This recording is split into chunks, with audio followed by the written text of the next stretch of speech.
Kisah Frankie belum selesai. Kepada tim fakta, lelaki yang telah memiliki segudang pengalaman dalam dunia debt collector ini memiliki harapan tersendiri pada aparat kepolisian. Meski banyak debt collector yang akhirnya salah langkah dan tertangkap, Frankie tetap berharap bahwa kepolisian tetap proporsional dan profesional saat menjalankan tugasnya, khususnya saat menerima laporan dari debt collector bahwa ada unit mobil bermasalah telah dipindah tangankan secara tidak sah dan terjadi pelanggaran hukum.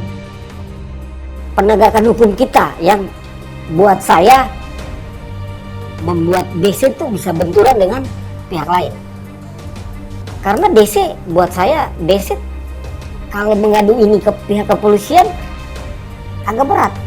Karena pihak kepolisian juga agak cuek.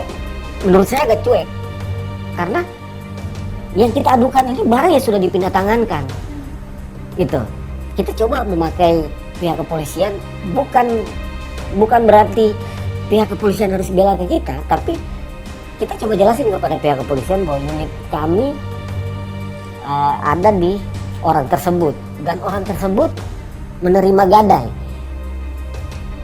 Mestinya ada satu koordinasi yang baik lah antara kita sama pihak kepolisian. Bukan berarti kita minta dibantu sama pihak kepolisian untuk mendampingi kita buat ambil mobil tersebut, bukan. Tapi ada pelanggaran hukum yang dilakukan di dalam proses gadai itu. Ya. Sementara itu, Ketua Asosiasi Pengusaha Pembiayaan Indonesia, Suwandi Wiratno, menyatakan pihaknya menyayangkan ada tindakan bersifat over eksesif, padahal sudah ada aparat kepolisian di tengah mereka.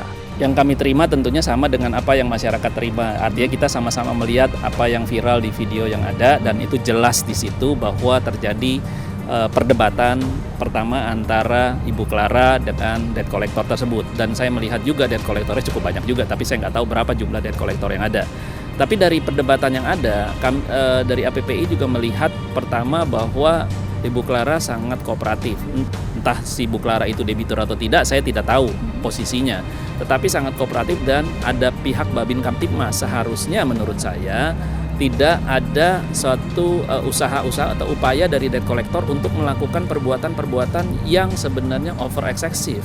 Over eksesif itu misalnya menghina, terus polisi sebagai petugas yang juga dilindungi oleh undang-undang kok dicaci maki.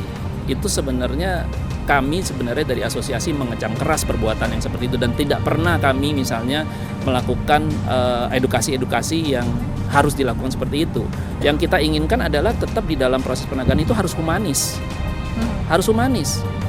Ya kan? Ada aturan-aturan tertentu di situ. Kita membuat Surat nyaman, tenang, suratnya kalau udah ada, Bu, ini suratnya sudah ada loh.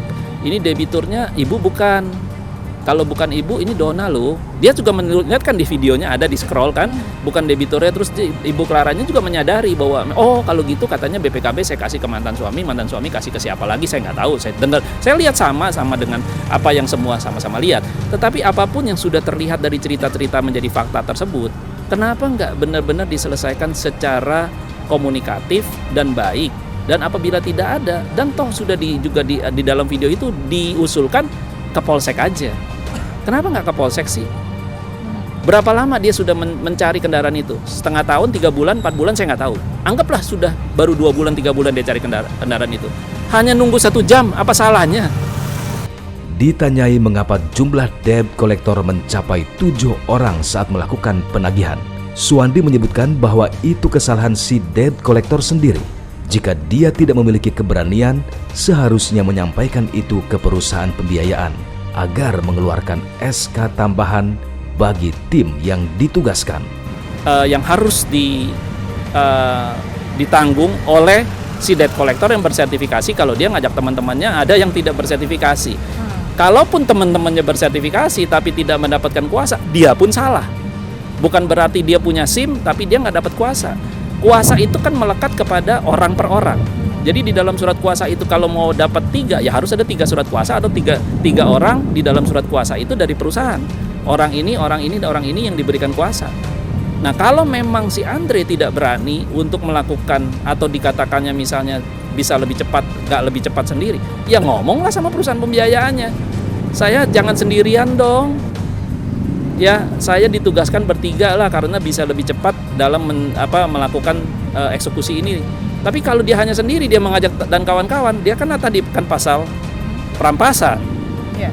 Ya kan? Jadi haruslah hati-hati. Debt collector juga jangan bersikap sewenang-wenang, kalaupun ini bukan polisi loh debt collector. Oke. Hanya petugas debt collector menagih kalau nggak berhasil nggak apa-apa. Ya pulang. Kalau nggak berhasil gimana? Ya minta upaya-upaya lain dijalankan dengan baik, bukan dengan cara kekerasan. Tapi sertifikasi untuk para debt collector ini artinya yang menseleksi dari pihak KPPI juga kan Pak? Pasti, kita melakukan seleksi itu pasti. Maka tadi saya bilang, kita ada daftar blacklist. Pertama kita akan cek di blacklist apakah dia masuk daftar blacklist. Kedua, orang-orang ini yang mau ikut sertifikasi akan di Google search juga apakah dia pernah terlibat ini dan itu. Yang tadi terlibat dalam sebagai residivis kan bukan yang tersertifikasi loh.